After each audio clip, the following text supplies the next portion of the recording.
cameras are constantly scanning cars across Macon.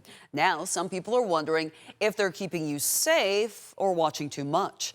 Thanks so much for joining us. I'm Lori Johnson. Right now, commissioners are considering next year's budget, including flock camera funding. The county started using the technology in 2023 to help fight crime. But as Maggie Fitzgerald reports, some people say the tool comes with a cost: your privacy. Dozens of people packed into City Hall earlier this week, arguing that safety should not come at the expense of privacy.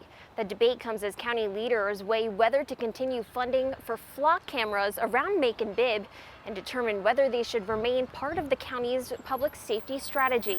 Much of the conversation at Tuesday's budget hearing centered around flock cameras. The technology has drawn scrutiny across the country over privacy concerns, data breaches, and questions about government surveillance. Members of the Middle Georgia Democratic Socialists of America were among those urging the county to end the program. I don't like that these cameras are being set up in a way that isn't discriminatory in terms of if you need a warrant or if you are a criminal or not. I don't like that these cameras are everywhere now in my neighborhood. They argue the cameras collect information on every vehicle that passes by, allowing law enforcement to track people who are not suspected of crimes. All a flock camera does is takes a picture of a license plate. Meanwhile, Sheriff David Davis says the cameras are a valuable tool, citing their role in identifying suspects in nearly 100 violent crime cases, recovering stolen vehicles, and finding missing people. The flock system, coupled with other technologies that we have, has helped to make our community safer.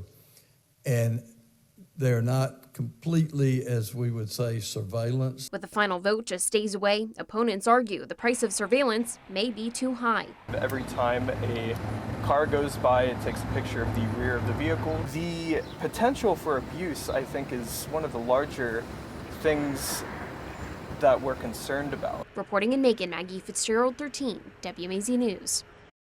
Commissioners are expected to make their decision on the camera funding during their next commission meeting on June 16th. This isn't the first time Georgia residents have pushed back against flock cameras. Let's take a closer look. More than 30 cities nationwide have ended flock contracts due to concerns about data sharing.